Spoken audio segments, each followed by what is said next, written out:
Ang manugang ay nagpakasal sa biyenan, isang lihim na nakakagulat sa buong angkan. Si Marco na tubong Angeles, Pampanga ay ang tanging ipinagmamalaki ng kanyang magulang matapos makapasa sa isang technical vocational school para sa mekaniko. Masipag at mabait siya at hindi kailanman sinaktan ang damdamin ng sinuman. Sa edad na 22 nakilala at pinakasalan niya si Hannah, ang nag-isang anak ni Aling Elena, isang may-ari ng tindahan ng alahas na nagretiro na at tahimik na namumuhay sa Puerto Princesa, Palawan. Ang kasal ay simple ngunit puno ng kaligayahan. Sino man ang makakita sa kanila ay isiping payapa na ang buhay ni Marco. Ngunit ang kaligayahan ay panandalian lamang. Pagkatapos ng 2 taong pagsasama, nakasakit ng malubhang sakit sa puso si Hannah. Kahit na napagamot na siya sa kung saan-saan, pumanaw pa rin siya sa bisik ni Marco sa gulang na 24. Ang pagkamatay ng kanyang asawa ay parang kutsilyong tumaga sa puso ng binata. Hindi siya umalis ni nagpakasal muli, sa halip ay pinili niyang manatili sa lumang bahay kasama si Aling Elena at magpatuloy sa buhay. Nagbubulungan ang mataw na kumakapit siya sa kayamanan ngunit hindi pinansin ni Marco. Si Aling Elena, isang babaeng lampas 60 na ang edad, ay dating mayroon ng lahat pera, posisyon, mabait na asawa at masunyuring anak. Ngunit nawalan siya ng asawa dahil sa aksidente, nawalan ng anak dahil sa sakit at ngayon ay nakatira kasama ang batang manugang na dati niyang itinuring na anak, ngunit ngayon hindi na matukoy ang relasyon. Namuhay sila na parang 2 anino magkasamang nagsisindi ng insenso. Para sa mga yumao, magkasamang kumakain ng malamig na hapunan sa isang malamig na bahay. Bihira silang magsalita, ngunit paminsan-minsan ay nagtatagpo ang kanilang mga mata punong sakit at pangungulila. May mga gabing nagising si Aling Elena at nakita si Marco na nakaupo sa balkonahe, nakayakap ang tuhod, namumula ang mga mata na tila kakagaling lang sa pagiyak. Minsan na mainahuli ni Marco si Aling Elena na tahimik na ginugupit ang kanyang buhok na may uban na parabang gustong itapon ang pasaning nakaraan. Isang araw natuklasan ni Marco sa loob ng aparador ang isang tumpo ng mga papeles ng utang. Mas kakaiba, 1 bilyong pisong utang ang nakapangalan sa kanya na hindi pa kailanman umutang ng kahit 1 sentimo. Mula sa sandaling iyon nagsimulang magbago ang lahat. Ang malihim nga utang at malumang alaala ng pamilya ni Aling Elena ay bumuhos na parang baha. Si Marco na dating isang manugang ay biglang nasadlak sa isang pagsubok ng pera, dangal at mga sismis na hindi niya inasahan. Ngunit ang pinaka-nakakagulat sa buong angkan ay hindi ang utang kundi ang kakaibang relasyon sa pagitan ng isang 25 taong gulang na binata at isang 60 taong gulang na biyenan. Isang damdamin na lumampas sa karaniwang hangganan ngunit nagpapayuko sa buong mundo kapag nalaman ang katotohanan sa likod nito. Nang araw na iyon, umulan ng malakas sa Olongapo mula umaga hanggang gabi. Sinamantala ni Marco ang paglilinis ng lumang silid ng kanyang asawa kung saan pinananatili niya ang lahat ng bagay na parang buhay pa si Hannah. Bawat damit, bawat libro, pati na ang lipstick na naiwan ng kanyang asawa sa vanity table ay maingat niyang pinunasan. Nang hilahin niya ang huling drawer, nakakita si Marco ngang isang makapal na sobre na nakatali ng dilaw na goma at nang buksan niya ito, nanlamig siya. Sa loob nito ay sunod-sunod na dokumento ng bangko at kasunduan sa pautang na may pirma niya, pangalang Marco Santos, numero ng ID at address, lahat ay tama at ang utang ay umabot sa 3.2 bilyong piso. Nagulantang siya. Hindi pa kailanman umutang si Marco at hindi rin niya naalala na may nilagdaan siyang anuman na may kinalaman sa pera. Gumugulo sa kanyang isip sino ang gumamit ng kanyang pangalan, ito ba ay pamemeke o isang bitag. Kinagabihan inilapag niya ang mapapeles sa harap ni Aling Elena. Ang payat at mayuban na babae ay tumingin at bahagyang nanginig ang kanyang mamata. 1 minutong katahimikan ang bumalot parang tensyonadong kwerdas. Nagpatulong ang tatay ni Hannah na gamitin ang pangalan mo, ana, unti-unting lumambot ang boses niya. Nung taon na yon, bagong kasal ka pa lang kay Hannah at wala ka pang alam. Sinabi nga tatay niya na pumirma ka lang para maging tagapagarantiya sa bangko sa maikling panahon. Ngunit namatay siya at hindi ko kayang bayaran. Balak ko sanang itago sa iyo habang buhay. Pakiramdam ni Marco ay para siyang binuhusan ng malamig na tubig. Hindi siya nagalit kundi nasaktan. Nasaktan dahil ang tanging pinagkakatiwalaan niya, ang taong itinuturing niyang sariling ina, ay sangkot sa pagtulak sa kanya sa isang napakalaking pasanin ng walang babala. Kung hindi ko ito nakita, mananatili kang tahimik, tanong ni Marco. Namumula ang mata. Yumuko si Aling Elena mahigpit na nakakapit ang makamay sa gilid ng mesa. Inisip ko kung magpakasal ka sa iba ibebenta ko ang bahay para unti-unting bayaran ang utang. Hindi ko lang inakala na mananatili ka. Ang isang salitang hindi ko inakala ay tila nagpunit sa puso ni Marco. Akala niya noon ang kanilang damdamin ay pagmamahal at pagkakaunay nga dugo matapos ang maraming pakawala. Ngunit lumabas na nakatali siya ngang isang hindi nakikitang obligasyon, isang sitwasyon kung saan hindi siya maaring umalis o manatili ng payapa. Nang gabing iyon lumabas, si Marco sa ulan at naglakat ng milya-milya ng walang payong. Ang lamig na tumagos sa kanyang balat ay hindi kasakit ng bigat sa kanyang puso. Nawala na siya ng asawa at ngayon ay mayroon pang utang na iniwan ng iba at ang taong iyon ay ang kanyang biyenan na mahal niya sa loob ng maraming taon. Sa gabing iyon ng ulan naintindihan ni Marco, ang isang bagay hindi na magiging gaya ng dati ang kanyang buhay mula ngayon. At si Aling Elena ang nanginginig na babay sa loob ng bahay ay hindi na rin niya matatawag na nanay sa nakasanayang paraan. Matapos ang gabing iyon ng ulan hindi na nagsalita pa si Marco kay Aling Elena. Kinaumagahan maaga siyang bumangon, nagpalit ng damit at bitbit ang kanyang backpack ay lumabas ng pinto. Si Aling Elena ay naghahanda pa rin ng kanyang lumang sa at ang kanyang malalim na mata ay napatingin sa kanya, bahagyang natigilan nang makita si Marco na may dalang gamit. Saan ka pupunta anak? Tanong niya, nanginginig ang boses. Kahit saan dito, sawa na ako dito. Sagot ni Marco nang hindi lumilingon. Kalmado ang kanyang boses ngunit namumula ang mata. Ang matandang babae ay bumaksa sa upuan, binitiwan ang mainit na tasangsa. Kung aalis ka, anong silbi pang buhay ko? Ang isang pangungusap na iyon ay tila nagpatigil kay Marco. Hindi siya umiyak, hindi. Nagmakaawa, tahimik lang siyang nagsalita ngunit sapat na para lingunin niya ang matanda. Payat niyang figura, ang buhok na may uban na nakalat dahil sa magdamag na hindi pagkakatulog at ang lumang bahay na wala ng ingay ngang tawanan. Tumayo siya ng matagal, pagkatapos ay bumalik at inilapag ang backpack sa lumang sahig.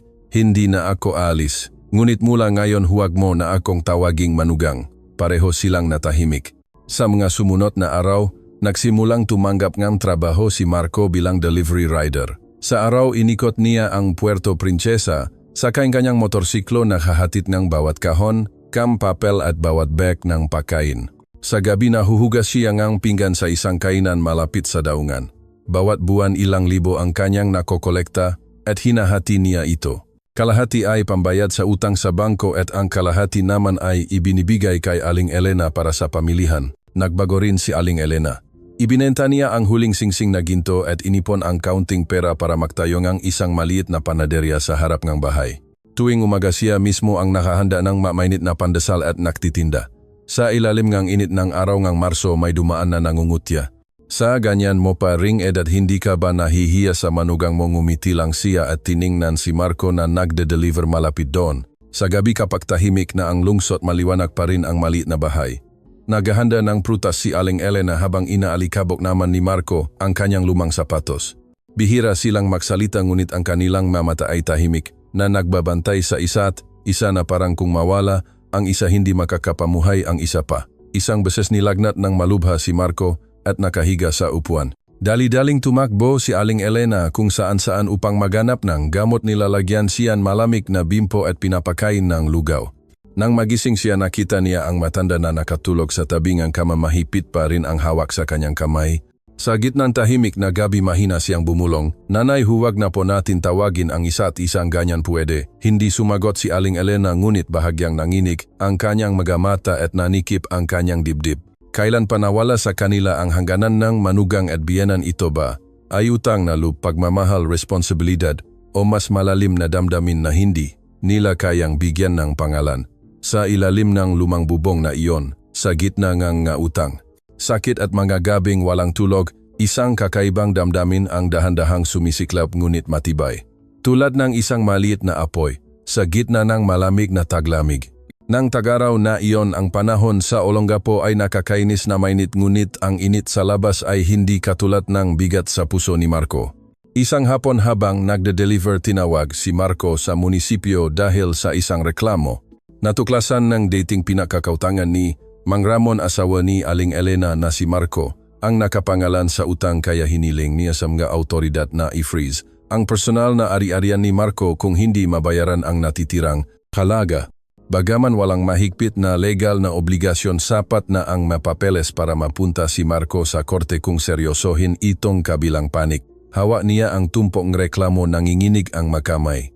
Pakauwi sa bahay, inihagis niya ito sa mesa, nakatingin kay Aling Elena na parabang naghihintay ng mas malinaw na paliwanag. Paano ako mamumuhay ng payapa kung ganito, bulong niya. Matagal na natahimik si Aling Elena bago nagsalita. Kung ako ang iyong asawa, ang ari-arian na ito ay sa ating dalawa at hindi kanila maaring iharap sa korte ng nag-iisa. Nagulat si Marco, isang segundong natahimik bago siya nagtanong muli, hindi sigurado kung seryoso o nagpapalusot lamang. Ang ibig mo pong sabihin magpapakasal tayo sa papel?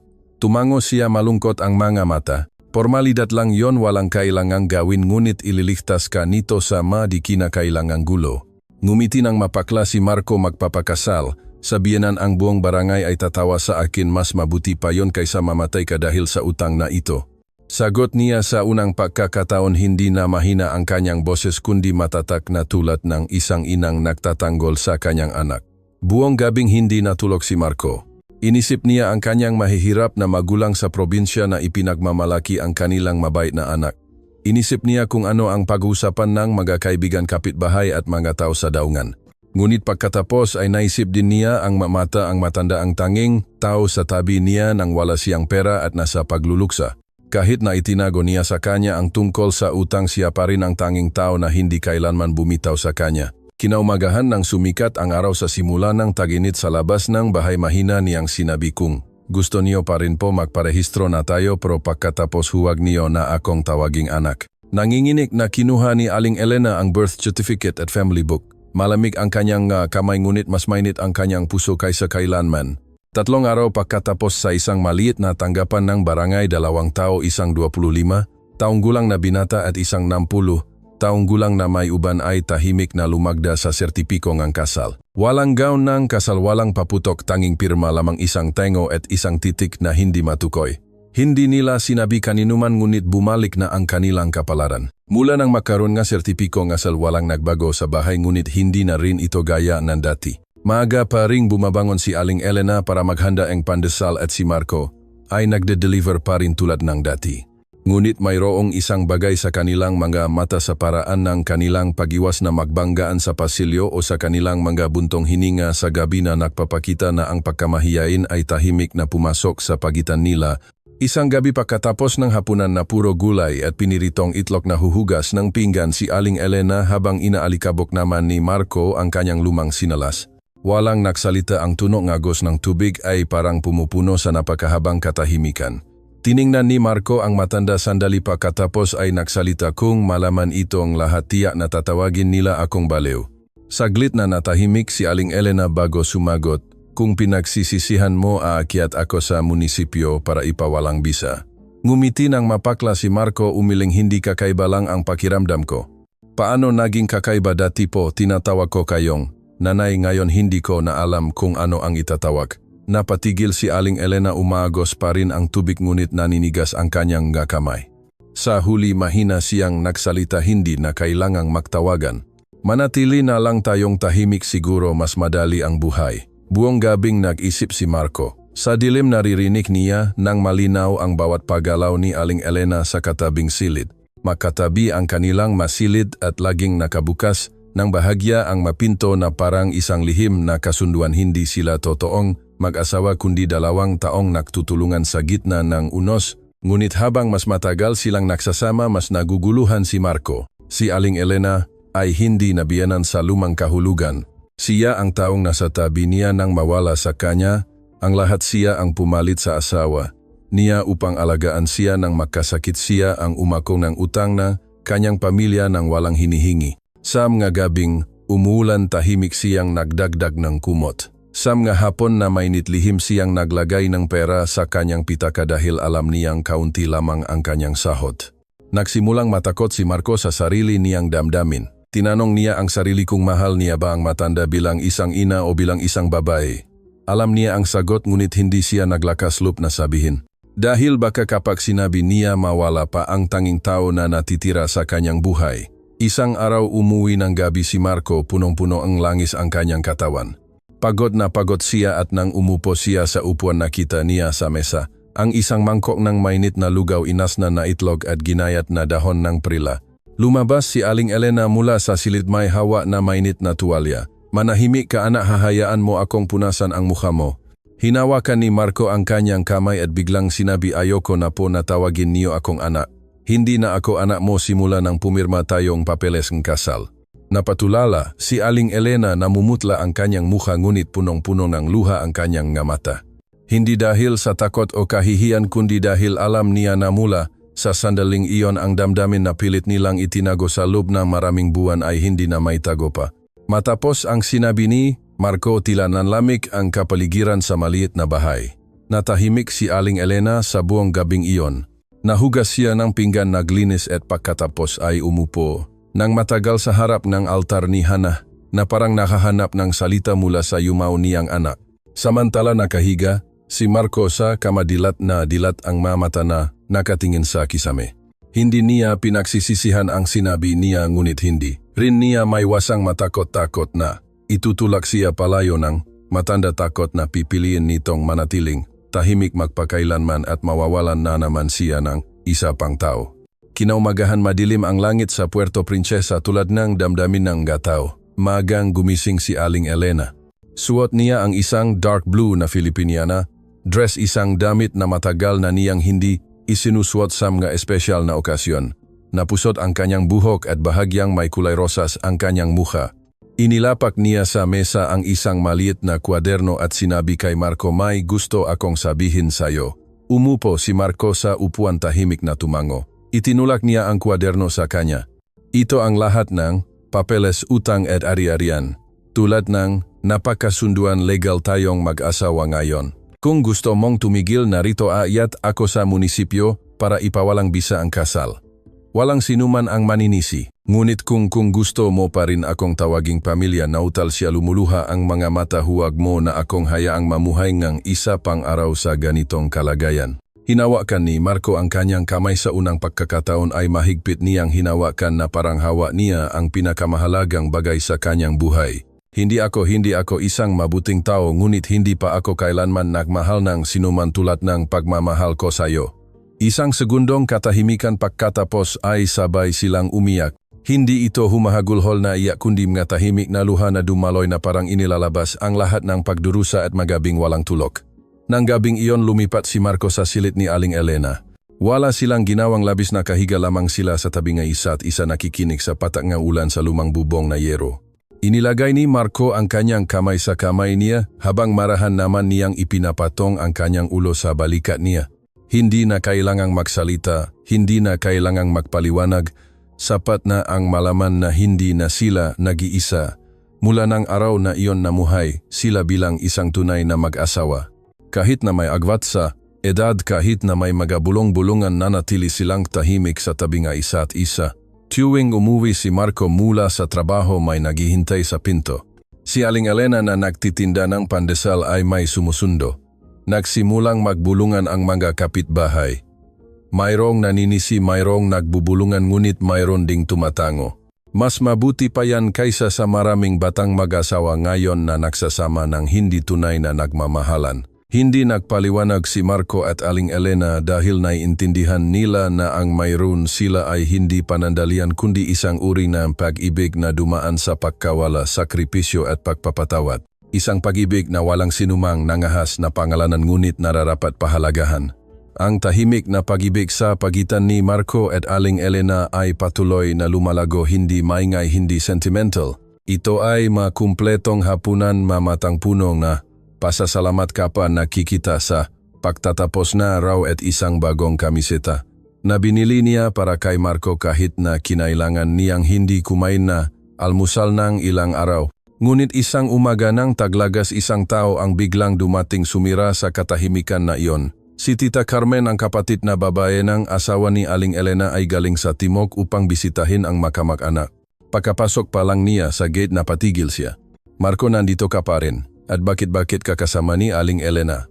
Bakit hindi mo sinabi na patay na si Hannah? Ang masalitang iyon ay parang pana na tumama sa puso ng dalawa. Hindi tanga si Tita Carmen.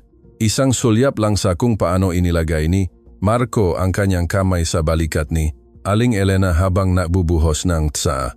Ang pag-iingat ni Aling Elena sa pagigip ng kanin sa hiwalay na mangkok para kay Marco ay sapat na para maintindihan niya ang lahat. Huwag mong sabihin sa akin na nagsasama kayong dalawa bilang mag-asawa. Tinaas ni Aling Elena ang kanyang mukha kalmado at hindi itinanggi. Yumuko si Marco mahigpit na magkahawak ang dalawang kamay na hihiya at nasasaktan. Tumayo si Tita Carmen matinis ang boses. Diyos ko, nababaliw ka na ba? Manugang mo siya, tinatawag kaniyang nanay nun, dati lang mahinang. Sagot ni Aling Elena, ngayon asawa ko na siya. Sa mata ng batas sa puting papel at itim na tinta, nagulat si Tita Carmen at pagkatapos ay umalis ng galit na iwan ng banta. Dinudungisan mo ang buong angkan, hindi ko ito palalampasin. Matapos ang araw na iyon, mabilis na kumalat ang lahat ng bagay na parang apoy sa tuyong dayami. Mas malakas na ang bulungan ng makapitbahay, mayroong umiwas. Pati ang mga dating kakilala ay pinutol ang komunikasyon. Pinayuhan ni Marco si Aling Elena na ibenta ang bahay at lumipat sa ibang lugar, ngunit umiling siya ang pagtatago ay hindi solusyon. Kapag namumuhay ka ng walang kahihiyan, hindi mo kailangang matakot sa tingin ng iba. Bagaman ganun ang kanyang sinabi sa gabi ay lihim siyang nagpupunas ng luha, inisip na tulog na si Marco. Si Marco naman ay walang tulog, inisip ang nakaraan si Hana, ang kanyang dating asawa.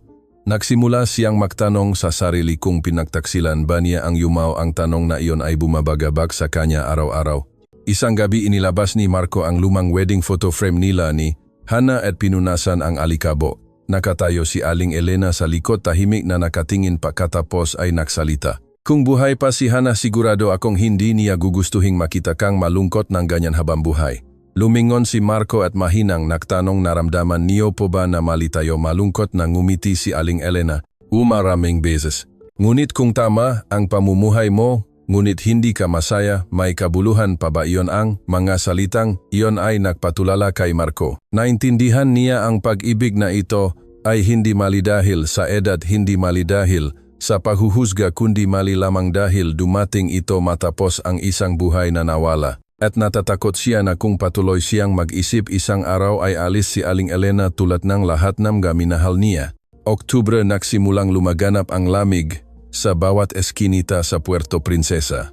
Sa lumang bahay naghanda si Marco ng merienda at hapunan para kay Hana na yumaw ngayong taon ay ikatlong anibersaryo. Bawat taon ang araw ng pagunita sa kanya ay okasyon para magtipon kahit kaunti o marami. May ilang kamag-anak na pumupunta upang magsindi ng insenso, ngunit ngayong taon ay iba. Kumalat sa buong barangay ang balita tungkol sa di kanais-nais na relasyon sa pagitan ni Marco at Aling Elena.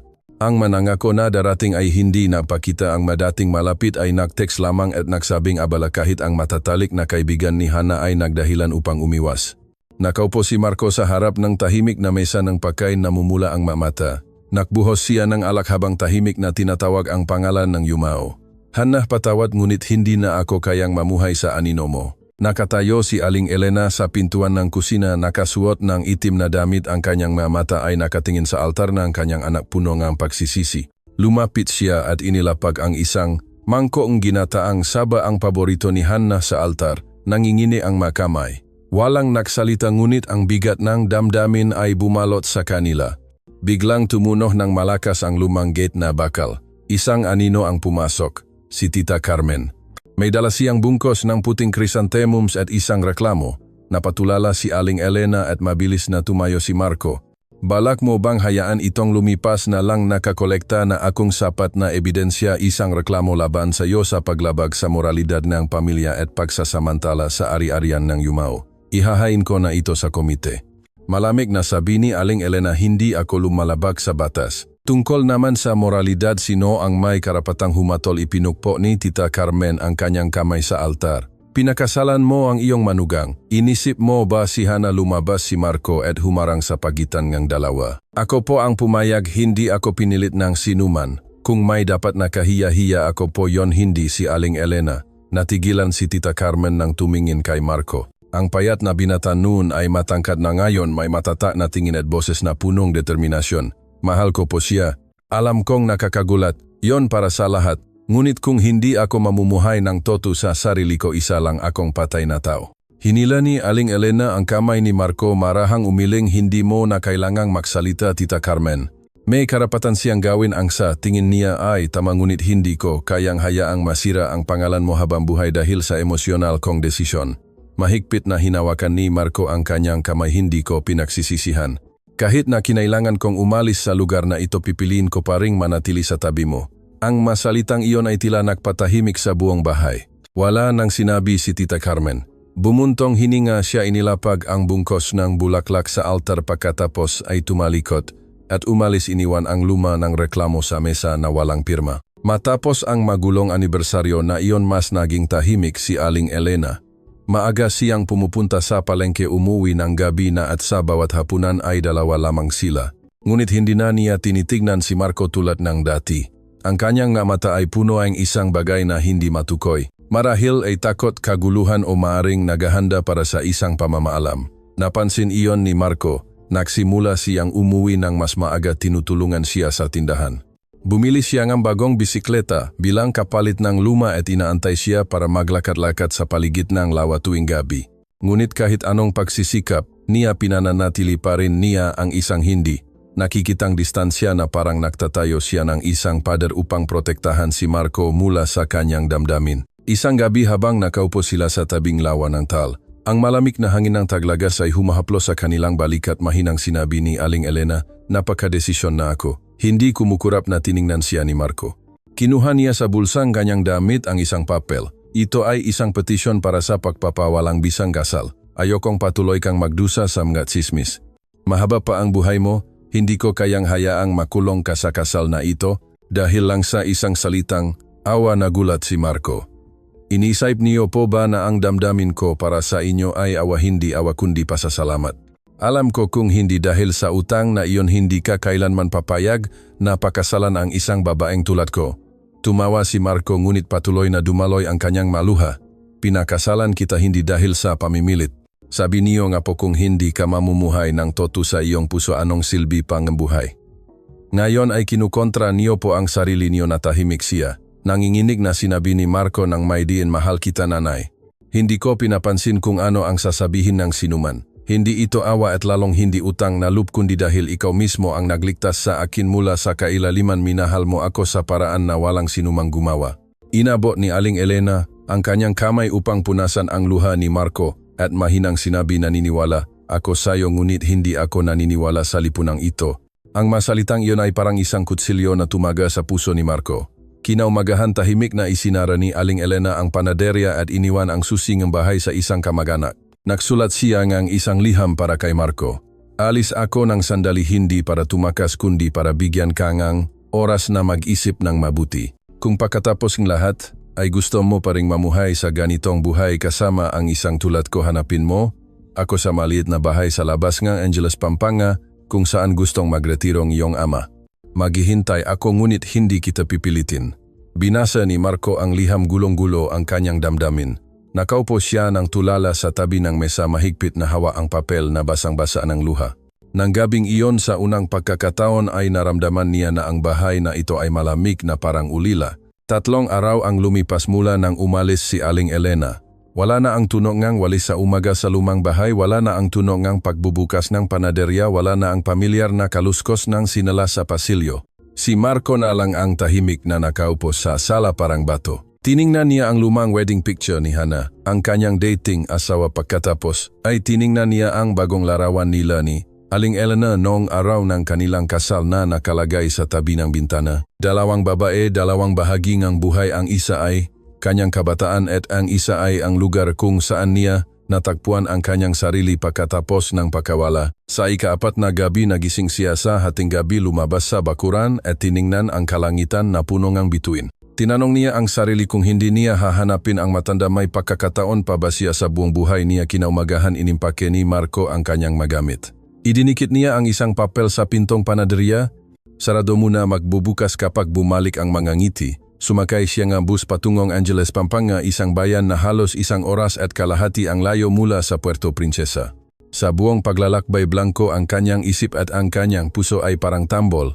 Ang bahay ay nasa gitnang kagubatan ng pino, nakasiksik sa paanan ng isang mababang burol. Ito ay ang lumang bahay na iniwan ng ama ni Aling Elena na ngayon ay nababalutan ng damo.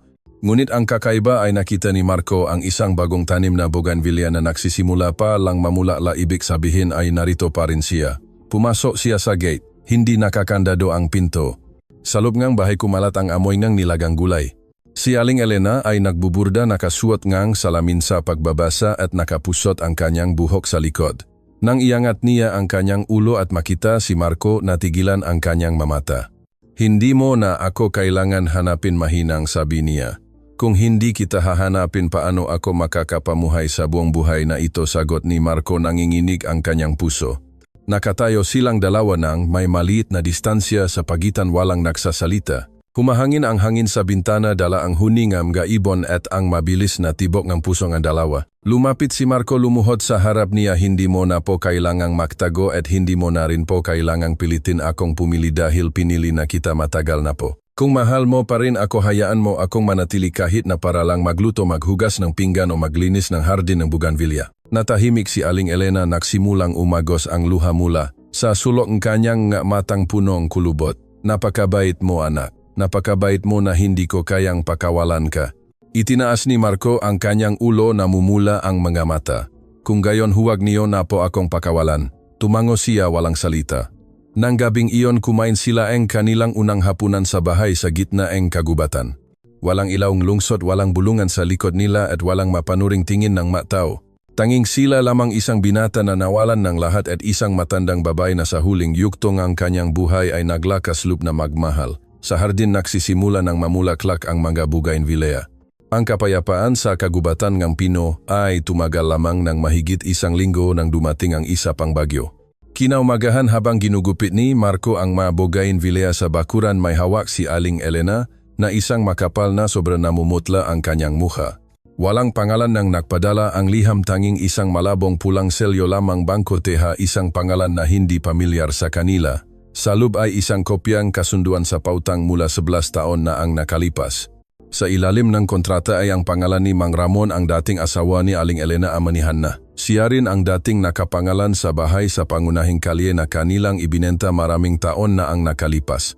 Ang nagpatumba kay Aling Elena ay ang kasamang muling kumpirmasyon ng obligasyon bilang tagapagarantiya. Si Marco, ang manugang na nuy 14 taong gulang pa lamang, ay hiniram ang pangalan ng kanyang biyenan dahil siya ay malapit na kamag-anak at madaling manipulahin. Kabuang utang na 3,200 bilyong piso kasama ang principal at interest pagkatapos ng 11 taon. Napatulala si Aling Elena, nanginginig ang makamay habang hawa ang liham nagbubulungan. Siya niloko niya pati ang menor de edad na manugang. Binasa ni Marco ang lahat ng dokumento, gumugulo ang kanyang isip.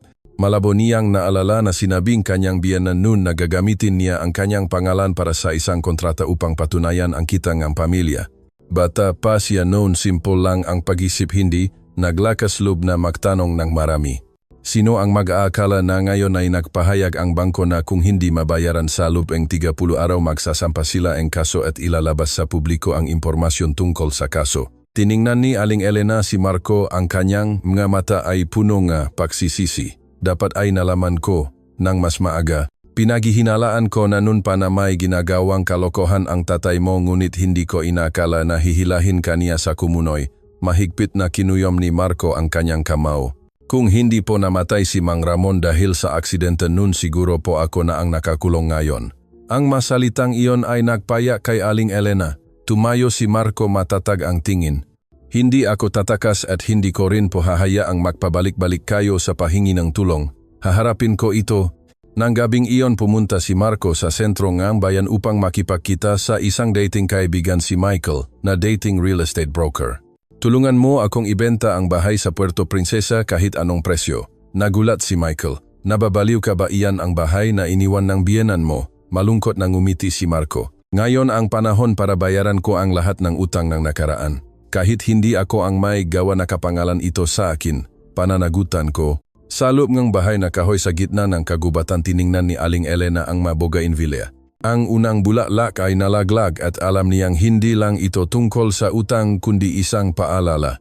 Ang kanilang kaligayahan ay laging bantaan ng mamulto mula sa nakaraan. Ngunit sa pagkakataong ito, hindi niya balak tumakas. Bumalik si Marco sa Puerto Princesa. Matapos ang halos kalahating buwan na pag-alis, bahagyang humaba ang kanyang buhok at ang kanyang nga mata ay hindi na kasing inosente na dati nung pumasok siya sa kakaibang relasyon na iyon. Ngunit sa pagkakataong ito, bumalik siya hindi para magmahal kundi para bayaran ang utang ng nakaraan. Naghihintay na si Michael, ang kanyang kaibigan. Nakita sila sa isang maliit na coffee shop sa baybayin. May natanong ng bumili ng bahay bulong ni Michael. Ngunit pinipilit nilang ibaba ang presyo ng 300 milyong piso kaysa sa market value. Tuloy ka pa rin ba, tumango agad si Marco ng walang pag-aalinlangan. Bumuntong hininga si Michael, alam kong nagmamadali ka sa pera ngunit masakit talaga. Ngunit hindi ko kayang hayaang balikat ng nanay mo ang pasanin at hindi ko rin kayang magpabayad ng kaso dahil sa isang pagkakamali na hindi ko naman ginawa. Biglang nagtanong si Michael, naalala mo ba kung may kaugnayan ang biyenan mo kay Ginoong Don Ricardo, ang branch manager ng Bangko Teha? Kumunot ang noo ni Marco. Kakaiba ang pangalan na iyon, ngunit pagkatapos ay parang isang kidlat na kumislap sa kanyang isip. Dati minsang narinig niyang malabo ang biyenan niyang nakikipag-usap sa telepono, tinatawag si Ginoong Don Ricardo ng napakalapit. Binigyan ni Michael si Marco ang isang lumang larawan na nakalimbag mula sa isang financial news report 10 taon na ang nakalipas. Si Mang Ramon, ang biyenan, at si Ginoong Don Ricardo ay makasamang nakuhanan ng larawan sa isang seremonyang paglagda para sa isang fraudulenteng real estate investment sa Isla Paraiso, isang lugar na kalaunan ay nakaroon ng sunod-sunod na default. Mahigpit na hinawakan ni Marco ang larawan, nanlamig ang kanyang puso. Kaya pala hindi lang ako ang nasangkot. Natahimik siya. Matapos tapusin ang mapormalidad para sa down payment sa pagbebenta ng bahay, bumalik si Marco sa bahay na kahoy sa Angeles, Pampanga. Nakaupo pa rin si Aling Elena doon sa tabingang bintana, nagbuburda pa rin ang isang kulay abo na panyo, ngunit sa pagkakataong ito nasa mesa ang isang formal na reklamo na ipinadala ng bangko. Opisyal na nilang naihain ang kaso sa korte. Patawat anak, mahinang sabi niya, dahil naging mahina ako noon. Lumapit si Marco at mahigpit na hinawakan ang kanyang kamay. Huwag na po kayong humingi ng tawad. Ang pagkakamali ay sa yumaw. Ngunit ang manabubuhay ay hindi dapat magbayad sa pamamagitan ng katahimikan. Ikinuwento niya sa matanda ang lahat. Ang larawan ng fraudulenteng investment at ang pangalang Don Ricardo. Pareho silang natahimik, pagkatapos ay bumuntong hininga ng malalim. Narinig ko na noon ang tungkol dito, ngunit akala ko noon ay biktima lang ang asawa ko. Siya ang nagplano ng lahat at ako ay isang piyesa lamang. Sabi ni Marco habang nagliliwanag ang kanyang mamata ng pagkaunawa. Nanay, hindi lang ako magbabayad ng utang. Ilalabas ko ang lahat upang ang mataong nagtatago sa anino ng nakaraan ay hindi na muling sirain ang ating kasalukuyan. Sa unang pagkakataon, tiningnan ni Aling Elena si Marco hindi lamang bilang kanyang manugang, hindi lamang bilang ang lalaking minamahal niya, kundi bilang isang tunay na matipunong lalaki na naglakas loob na umako ng responsibilidad, humarap sa hamon at ipaglaban ang hustisya. Nang bumalik si Marco sa Puerto Princesa upang maghain ng petition para sa pagpapaliban ng utang at humiling ng pagsusuri sa loan file, hindi lang siya nagdala ng dokumento. Sa kanyang bag ay mayroon ding isang lumang larawan na ebidensya ang malabong relasyon sa pagitan ng kanyang yumaong biyenan at ni Ginoong Don Ricardo, ang manager ng Bangko Teha. Ang taong tumanggap ng file ay tiningnan lang muna ang proseso, akmang ibabalewala ito bilang isang ordinaryong file, ngunit nang ipakita ni Marco ang larawan, biglang nagbago ang kanyang ekspresyon. Agad na ipinasa ang file sa mas mataas na antas. 3 araw pagkatapos, isang liham na walang pangalan nang nagpadala ang isiningit sa siwang ng pinto ng boarding house kung saan pansamantalang nananatili si Marco. Sa loob ay isang maliit na USB na may kalakip na papel na may sulat kamay. Kung gusto mong malaman kung aksidente ba talaga ang pagkamatay ni Mang Ramon, panoorin ang video sa 2358 noong Abril ng taong iyon. Huwag kang maniwala sa medical records. Isinaksak ni Marco ang USB sa laptop. Ito ay isang sipimula sa traffic camera malapit sa bahagi ng highway kung saan sinasabing nabangga ng truck si Mang Ramon habang naglalakad sa gabi. Malabo ang imahe, ngunit malinaw na ipinapakita na hindi basta naglalakad si Mang Ramon tulad ng nakasaad sa death report. Nakatayo siya sa tabi ng isang itim na sasakyan na malabo ang plaka, at sa huling sandali ay mayroong isang taong malakas na nagtulak sa kanya mula sa likod. Napatulala si Marco, hindi aksidente, sinadya itong pagpatay. Mahigpit niyang kinuyom ang kanyang kamao, nanikip ang kanyang dibdib. Agad na dinala ni Marco ang video sa Provincial Police. Kahit na alam niyang hindi madaling muling bubuksan ng investigador ang kaso matapos ang maraming taon, naniniwala siyang kapag ang katotohanan ay nagkaroon ng pagkakataong lumabas, hindi ito mananatiling nakalubok sa katahimikan. Pagkauwi sa bahay, ikinuwento niya ang lahat kay Aling Elena. Umupo siya ng tulala ng matagal pagkatapos, ay nagtanong, sino sa tingin mo mahigpit na kinuyom ni Marco? Ang kanyang kamao, pinaghihinalaan ko si Ginoong Don Richardo. Marahang tumango si Aling Elena na parang sakay buturan ng kanyang puso. Naisip na niya iyon, ngunit hindi niya naglakas loob na paniwalaan. Nang mamatay si Mang Ramon, si Don Richardo mismo ang humawak sa lahat ng papeles ng utang. Siya ang nakapangalan sa pagbebenta ng maari-arian upang bayaran ang utang. May naramdaman akong mali, ngunit matalik siyang kaibigan ng asawa ko, kaya hindi ako naglakas loob na magtanong. Ngayon unti-unting nabubuo ang lahat. Malinaw na naintindihan ni Marco, upang patunayan ang kanyang sarili at protektahan ang babaeng mahal niya, kailangan niyang alamin ang katotohanan tungkol sa pagkamatay na kanyang biyenan, hindi para magiganti kundi para isara ang nakaraan.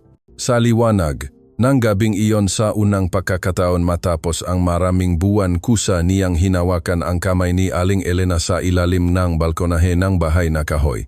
Walang pangako, tanging isang pangungusap lamang, tatapusin ko po ito. 3 araw matapos isumite ang video sa mga pulis, wala pa ring natatanggap si Marco na anumang tugon. Sa kanyang puso ay lumitaw ang isang hindi mapakali na pakiramdam.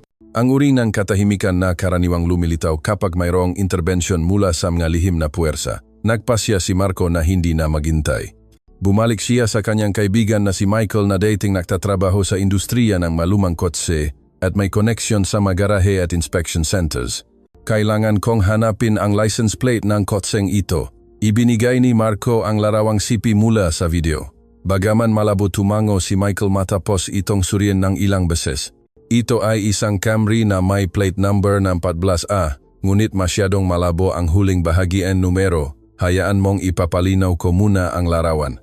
Nang hapong iyon, habang kumakain sa isang roadside eatery malapit sa Puerto Princesa, terminal, nakatanggap si Marco ng tawag mula sa isang hindi kilalang numero. Isang magaspang na boses ng lalaki ang nagsalita, huminto ka na. Manugang ka lang, hindi mo na kailangang mahukay ng napakalalim. Hayaan mo na ang nakaraan ay lumipas. Sumagot si Marco ng may malamig na tingin. Kung gusto mong lumipas ito, huwag mong hayaang patayin nito ang kasalukuyan. Ngumiti ng mapakla ang lalaki at hindi sumagot, pagkatapos ay pinatay ang tawag. Wala pang isang oras tumawag si Michael nang nagmamadali. Marco, nakauwi ka na ba? May dumating sa garahe kung saan ko ipinaprosesong ang larawan at direktang nagtanong tungkol sa plate number ng kotse. Pinaghihinalaan kong sinusundan na tayo. Sa gabing iyon din lumipat si Marco ngang tirahan, umalis sa boarding house at bumalik sa bahay na kahoy sa Angeles, Pampanga nang walang abiso. Nakita ni Aling Elena ang kanyang biglaang pagdating at ang kanyang nga mata ay punong pag-aalala. May nangyari, di ba? Tumango si Marco. Ikinuwento niya ang lahat, ang anonymous call, ang pagsubaybay, at ang hinala na may gustong magtago ng ebidensya. Nanay, kung talagang sangkot si Ginoong Don Ricardo, hindi lang siya nandaraya ng pera, baka pumatay din siya. Natahimik si Aling Elena. Hindi maitago ng kanyang matandang mamata ang pagkabahala at panginginig. Ngunit pagkatapos ng 1 minutong katahimikan, tumayo siya, pumasok sa loop ng silid at bumalik. May hawak na isang tumpok ng lumang files na nakabalot sa tela. Ito ang lahat ng papeles na iningatan ko tungkol sa investment ni Mang Ramon kay Don Ricardo. May kasama pa itong sulat kamay na kasunduan at listahan ng mga ari-arian na nakapangalan sa mga pekeng pangalan. Hindi ko naglakas loob na isumait nun dahil sa takot na balikan ako. Ngunit kung ngayon ay maglakas loob kang tapusin ito, hindi na rin ako magtatago. Binuksan ni Marco ang files. Sa loob ay may listahan ng ilang ari-arian na dating nakapangalan sa mga hindi kilalang tao. Isa sa mga ito ay ang Camry na may plate number ng 14A na ngayon ay nakapangalan kay Mang Dante, ang dating personal driver ni Ginoong Don Ricardo. Ang pangalang iyon, Mang Dante, ay parang ang huling piraso ng puzzle na bumagsak. Ito na bulong ni Marco. Nang gabing iyon, muling inayos ni Marco ang buong files, minarkahan ang bawat timeline. Ang investigasyon ay hindi na lamang trabaho, ang isang simpleng manugang na naghahanap ng hustisya. Ito ay naging isang labanan para sa dangal, para sa pag-ibig at para sa nakaraan na hindi maring balewalain. Bago matulok lumingon si Marco kay Aling Elena, mahinang hinawakan ang kanyang kamay. Huwag po kayong mag-alala, hindi ko hahayaang mamatay siya ng walang katarungan at hindi ko rin po hahayaang mamuhay kayo sa dilim ngang isa pang araw. Sa hardin nalaglag na naman ang ilang talulot ng bougainvillea ngunit nagbago na ang ihip ng hangin. Si Mang Dante, ang pangalan na nalimot ng panahon sa loob ng mahigit isang dekada, ay ngayon ang naging mahalagang karakter. Ayon sa lumang papeles na ibinigay ni Aling Elena, si Mang Dante ay dating personal driver ni Ginoong Don Ricardo at siya rin ang nakapangalan sa sasakyan na lumabas sa video recording ng aksidente ni Mang Ramon. Sinimulan ni Marco ang paghahanap ng gabakas. Sa tulong ng isang dating kaibigan na nagtatrabaho sa motor vehicle inspection, nalaman niya ang huling address na idineklara ni Mang Dante. Isang maliit na komunidad sa tabing ilog ng Laguna de Bay sa bayan ng Cabuyao, Laguna. Ito ay isang luma at sirang bahay na babalutan ng lumot sa labas. Sarado ang pinto ngunit sinabi ng kapitbahay na buhay pa si Mang Dante. Hindi bababa sa ilang buwan na ang nakalipas, nakita pa rin nila siyang umuwi. Sakayang motorsiklo ng gabi na. Nahintay si Marco mula umaga hanggang hapon. Ang hangin sa ilog ay malamig at mamasa-masa, nagbibigay sa kanyang pasensya na may halong kaba. Eksaktong 5:20 PM, isang lalaking lampas 50 ang edad, payat, nakasuot ng baseball cap at kupas na jacket, ang huminto sa harap ng gate. Payat ang kanyang mukha at ang kanyang mga mata ay patuloy na sumusulyap sa kaliwat kanan. Lumapit si Marco at diretsong sinabi, "Kayo po ba si Mang Dante?" Nagulat ang lalaki at akmang paandarin ang kanyang sasakyan upang umalis, ngunit nahawakan ni Marco ang manibela. "Ako po si Marco, ang manugang ni Mang Ramon. Naalala niyo pa po ba ang nangyari 11 taon na ang nakalipas?" Na tahimik si Mang Dante. Nagpatuloy si Marco sa isang kalmadong boses.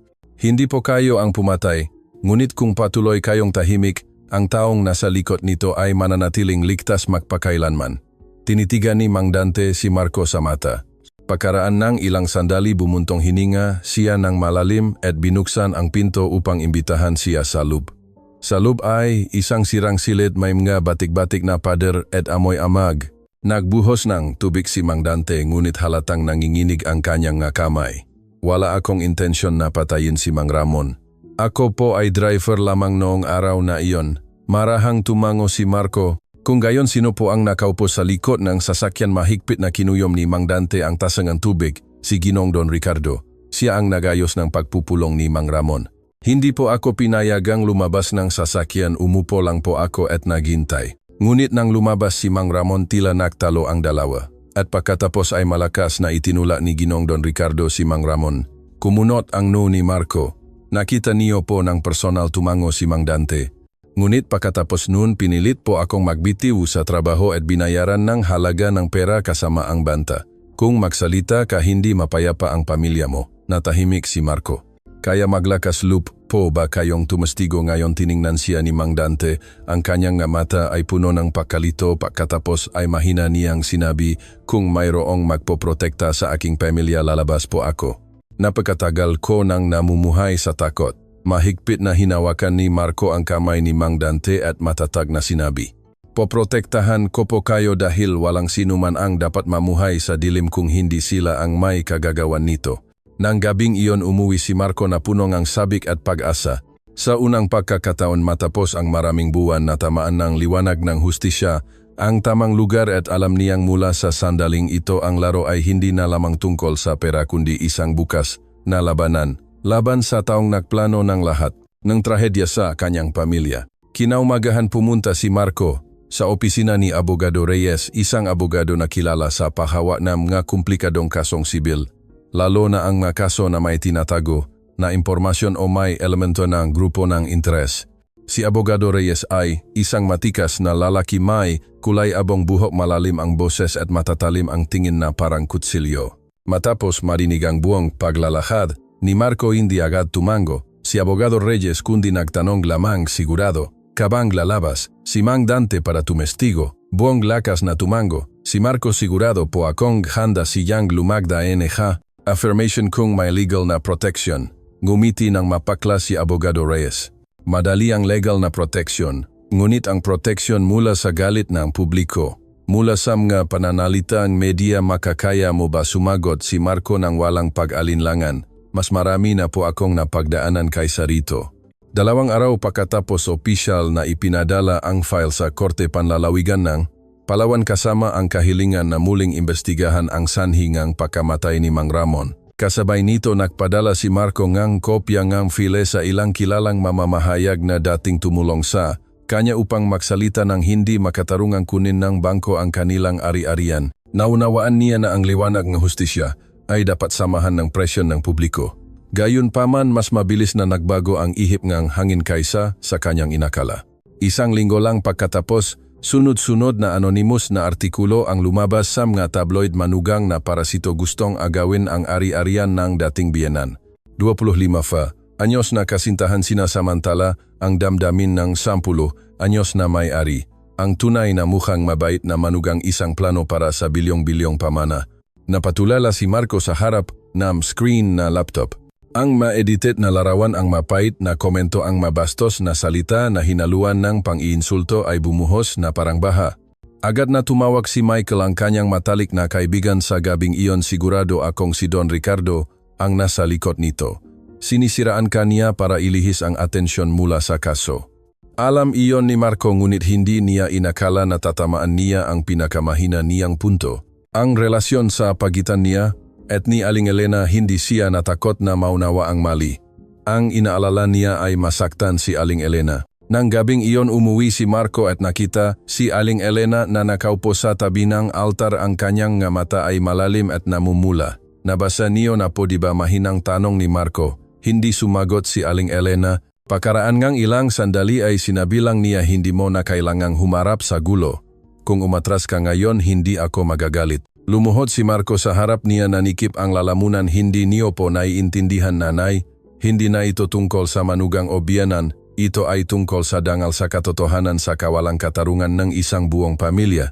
Kung hindi ko gagawin, sino ang gagawa? Dumaloy ang luha ni Aling Elena sa kanyang kamay, ngunit sa pagkakataong ito ay hindi na siya pumigil. Tumayo siya at mahigpit na hinawakan ang kamay ng kanyang manugang, ang tanging lalaking natitira sa kanyang buhay. Kung gayon makasama nating harapin. Nang gabing iyon, sa halip na tumakas sa publiko, nagsulat si Marco ang isang sulat kamay, tahasang ibinahagi ang buong kwento mula sa simula, mula sa pagkawala hanggang sa pag-ibig hanggang sa laban para sa hustisya. Hindi siya nagpaliwanag, hindi siya umiwas, tanging isang tapat na salaysay lamang. Ang liham ay pampublikong naipost online, nakakuha ng libu-libong shares at ang kakaiba ay maraming tao ang naniwala sa kanya. Marahil dahil hindi kailangang isigaw ang katotohanan. Kailangan lang itong sabihin ng buong puso. Hunyo 25, isang opisyal na abiso ang ipinadala sa bahay ni Marco. Tinanggap ng Korte ng Palawan ang petisyon para muling imbestigahan ang sanhingang pagkamatay ni Mang Ramon. Ang balita ay parang spark na nagpaliyap nga pag-asa, ngunit kasama nito ay ang makapal na usok mula sa kabilang panig ng laban. Binalaan ni Abogado Reyes, kapag nasa kamay na ng Korte ang file, hindi na mananahimik ang kalaban. Maaari silang pumili ng dalawang paraan: siraan ang reputasyon o sirain ang ebidensya. Ang babala na iyon ay natupad pagkatapos lamang ng 3 araw. Si Mang Dante, ang dating driver at mahalagang saksi, ay biglang nawala. Pinuntahan ni Marco ang bahay niya, nakakandado ang pinto sa labas, patay ang telepono. Alam lang ng kapitbahay na umalis si Mang Dante noong nakaraang gabi, sinasabing bibisitahin ang kanyang may sakit na ina sa probinsya. Ngunit pagkatapos ng pagsisiyasat, natuklasan ni Marco na walang buhay na ina si Mang Dante. Agad na ipinagbigay alam ni Marco sa abogado at sa pulisya. Kasabay nito nakatanggap si Abogado Reyes ng isang makapal na sobresalup, nito ay isang alok na bawiin ang kaso kapalit ng 500 milyong pisong pinansyal na tulong at isang panukala para sa panlup na pagayos upang maiwasan ang pinsala sa reputasyon ng pamilya. Walang pakialam na inihagis ni Abogado Reyes ang sobre sa sahig bumuntong hininga, lumang taktika ngunit epektibo pa rin sa mga takot mawalan. Buti na lang hindi ka ganun. Walang sinabi si Marco, ngunit gulong-gulo ang kanyang puso. Hindi dahil sa pera kundi dahil kay Mang Dante. Kung mapatahimik ang tanging saksi, mawawala ang pinakamahalagang punto ng file. Nang gabing iyon, habang naghahanda si Marco na maganap ng iba pang pahiwatig, tumunog ang kanyang telepono. Isang hindi pamilyar na numero ang lumabas, sa pagkakataong ito ay hindi nakatago. Ang pamilyar na boses ng lalaki ay umalingaw na malamig. Huling babala ko na to. Dapat mong malaman kung ano ang iyong limitasyon. Ang korte ay laro ng mga may pera. Wala kang panalo. Ngumiti ng mapakla si Marco. Nakakamali po kayo, hindi po ako naglalaro para manalo. Naghahanap lang po ako ng totohanan. Ang kabilang linya ay binikas ang bawat salita ng may diin. Kung gayon sana'y makaligtas ka. Nagtapos ang tawag sa isang mahabang beep. Umupo si Marco ng tulala ng sandali. Alam niyang unti-unting lumalabas ang tunay na mukha ni Don Ricardo. Hindi na isang huwarang negosyante kundi isang matandang lobo na may matatalim na kuko. Ngunit naintindihan din niya ang isang bagay, ang tunay na malakas ay hindi ang may pera kundi ang walang takot mawalan ng anuman. Nang gabing iyon, maingat na lumabas si Aling Elena sa balkonahe. Nakita si Marco na nakaupo mag-isa sa malamig na tea table. Marahan siyang umupo sa tabi ngang manugang. Natatakot ka ba, anak, tanong niya. Marahang umiling si Marco. Mas natatakot po ako na may mangyari kay Mang Dante. Hinawakan niya ang kamay niya sa unang pagkakataon ay sinabi ang bagay na matagal na niyang itinago. Ikaw ang tanging naglakas-loob na lampasan ang takot para protektahan ang katotohanan. Anuman ang mangyari, kasama mo ako. Ang simpleng masalitang iyon ay ang pinakamalaking lakas para kay Marco dahil alam niyang hindi na siya nag-iisa. Kinaumagahan, isang anonymous text message ang ipinadala sa telepono ni Marco. Kung gusto mong hanapin si Mang Dante, pumunta sa lumang boarding house sa tabing ilog ng Cabuyao, Laguna. Huwag ipagbigay alam sa pulis. Huwag ipagbigay alam sa pulis. Tiningnan ni Marco ang mensahe, mabilis ang tibok ng kanyang puso. Marahil ang labanan ay malapit nang lumipat sa isang kritikal na yugto. Ang anonymous text message ay parang spark na nagpaliyap ng pag-aalala ni Marco. Nag-isip siya ng matagal, maring totoo ngunit maaari rin itong bitag. Ngunit kung totoo, kung si Mang Dante ay kinokontrol at ito na lamang ang paraan upang humingi ng tulong, hindi niya ito maaring balewalain. 11 PM, ng gabing iyon, mag-isa, si Marco na nagtungo sa lumang boarding house sa tabing ilog ng Cabuyao, Laguna, isang lugar na dating kanlungan ng maraming mahihirap na manggagawa, ngunit ngayon ay ilan na lamang ang may nakatira. Ang masirang bahay, ang malabong ilaw kalye sa ilalim ng hamog ng gabi ay nagpakalamig at nagpadilim sa lahat. Ipinarking ni Marco ang kanyang sasakyan ng 100 metro ang layo at naglakad upang hindi mapansin. May dala siyang telepono na naka-record mode at isang maliit na kutsilyo sa bulsa, ang kanyang jacket para sa anumang hindi inaasahang pangyayari. Sa harap ng room nam huminto siya, may silawng ilaw na lumalabas mula sa siwang ng pinto. Mahina siyang kumatok ng 3 beses ayon sa instruksyon sa mensahe. Walang sumagot, ngunit bahagyang nakabukas ang pinto. Marahan niya itong itinulak. Ang silid ay walang laman at madilim, sa loob ay amoy amag lamang at isang lumang electric fan na umugong. Walang bakas ni Mang Dante. Pumasok si Marco, hindi pa nakasara ang pinto nang biglang sumugot ang isang anino mula sa likod ng aparador. Mabilis siyang nakaiwas sa unang suntok, ngunit isang uppercut mula sa likod ang nagpatulala sa kanya. 2 lalaking nakamaskara ang mahigpit na humawak sa kanyang makamay. Hinila siya papasok.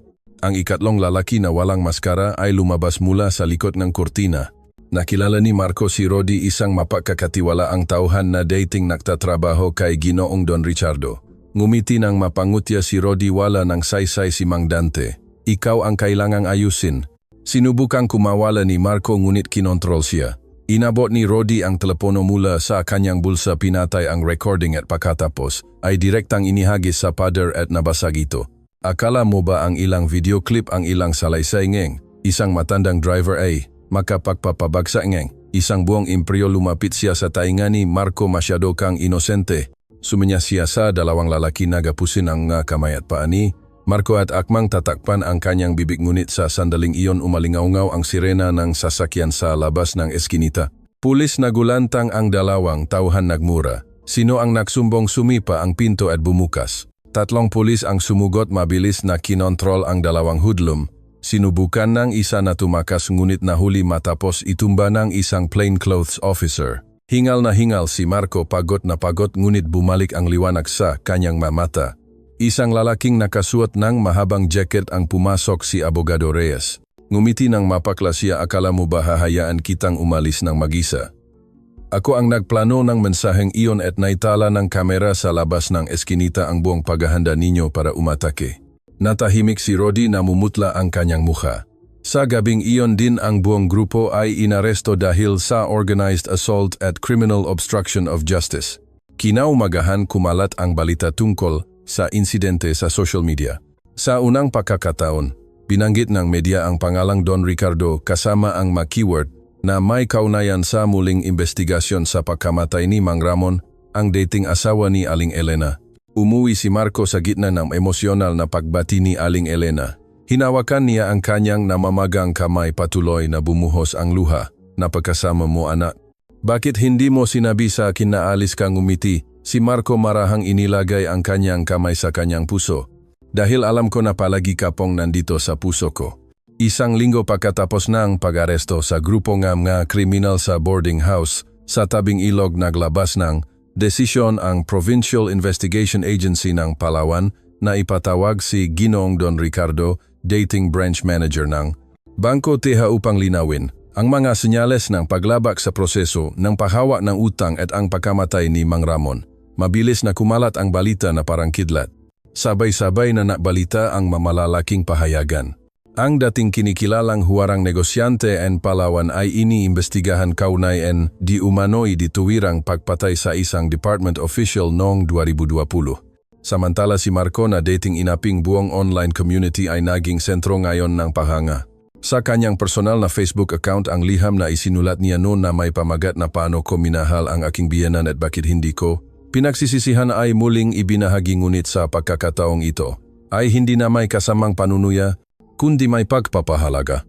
Isang sikat na komento ang nakakuha ng libu-libong likes. Pinagtawanan natin siya noon dahil lang sa agwat ng edad, ngunit wala sa atin ang nakaroon ng sapat na lakas ng loob na gawin ang tama tulad ng ginawa niya. Patawad, Marco.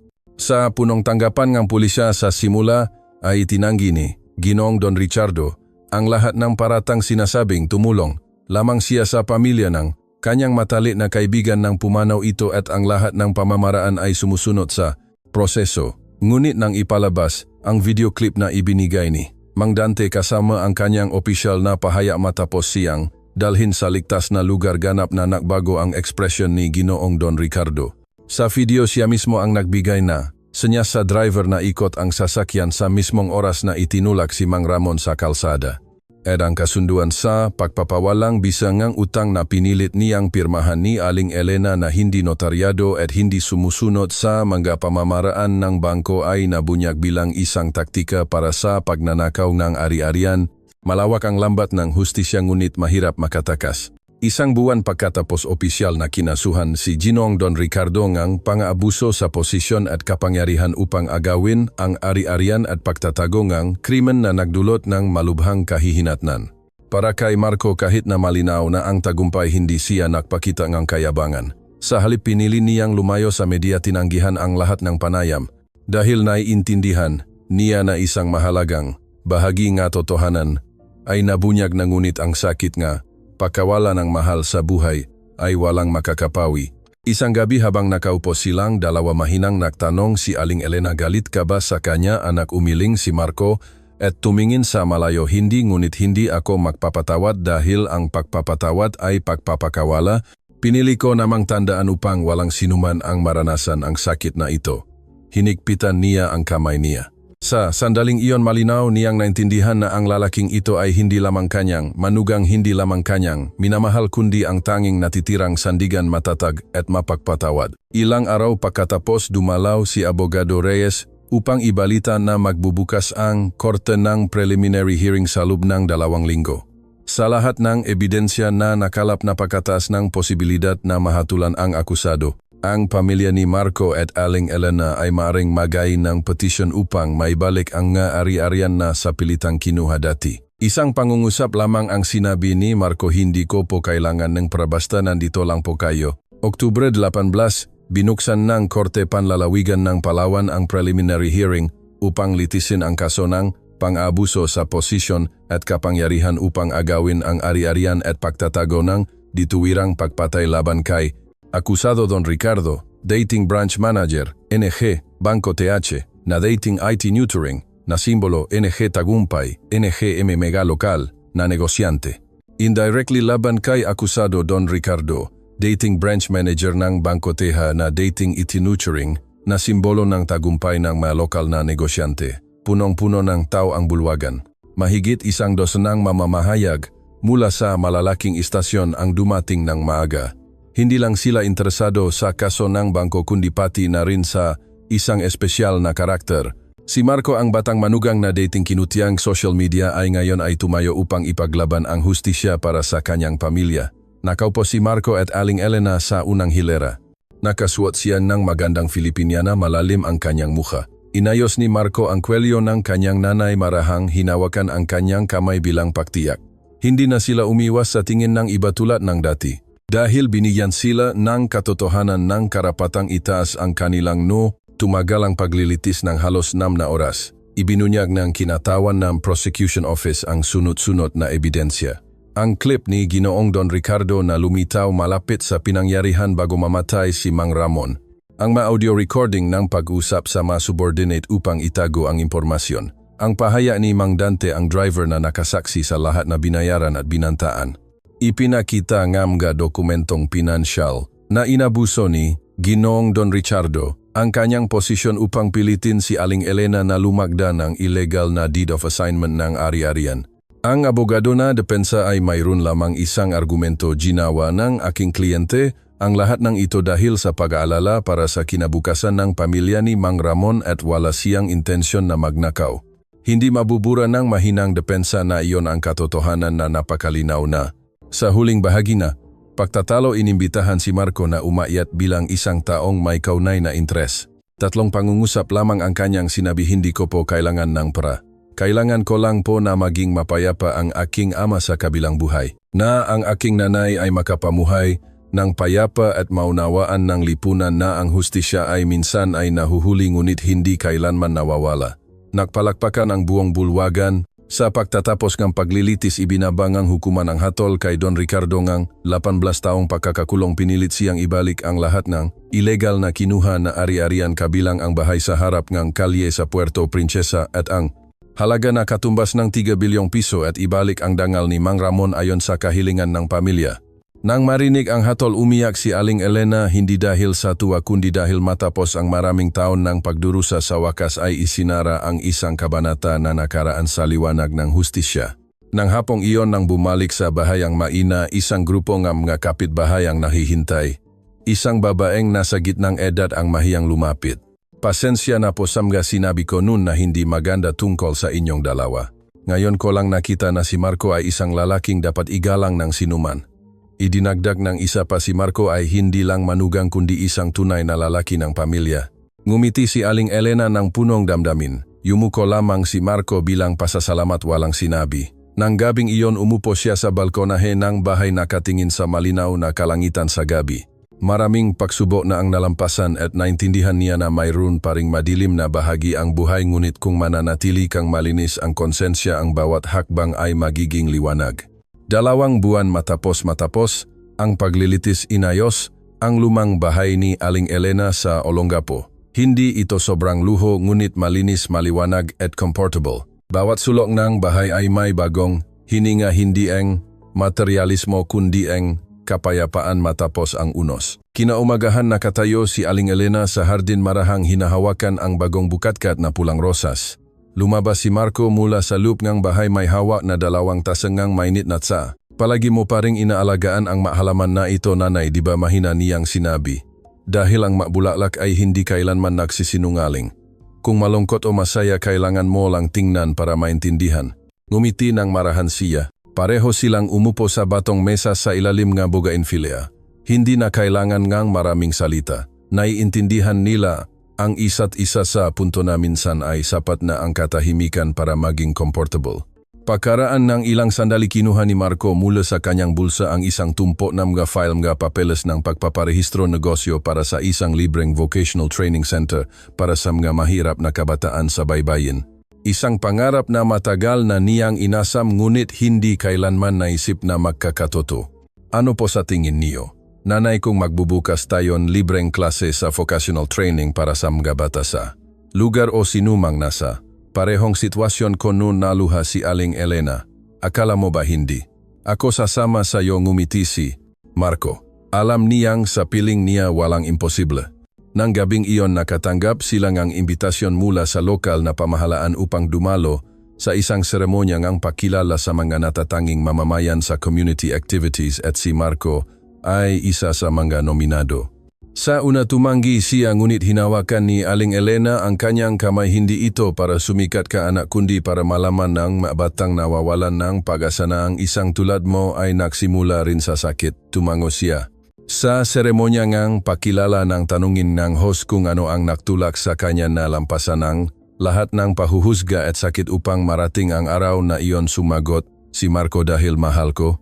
Mahal ko ang isang taong dating aking biyenan, ang tanging tao na hindi ako iniwan. Kahit na tinalikuran ako ng buong mundo at dahil toto ang pag-ibig na iyon hindi ako nahihiya. Nagpalakpakan ang buong bulwagan. Wala nang mata na nahuhusga, tanging pahanga at damdamin na lamang. Ilang buwan pagkatapos nagdaos ng maliit na seremonya si Marco at Aling Elena. Hindi ito kasal kundi isang pagdiriwang ng 2 taong dating magbiyenan. Ang manugang ay pinili na ngayong maging katuwang na parang matalik na kaibigan, walang kailangan na titulo, walang kailangan na pakilala. Kailangan lang nilang magtinginan at malaman na ito ang kanilang tahanan. Sa huling gabingan taon sumabo ang mga paputok sa kalangitan ng Palawan. Ipinatong ni Aling Elena ang kanyang ulo sa balikat ni Marco. Mahina ang boses na parang hangin. Inisip ko noon na tapos na ang buhay ko. Ngunit binigyan mo ako ng ibang buhay, hindi ng isang 60 taong gulang na babae kundi ng isang taong nabuhay muli sa pag-ibig. Mahigpit na hinawakan ni Marco ang kanyang kamay. At ako sa wakas ay nalaman ko rin na ang ilang pagkawala ay hindi katapusan kundi simula ng tama.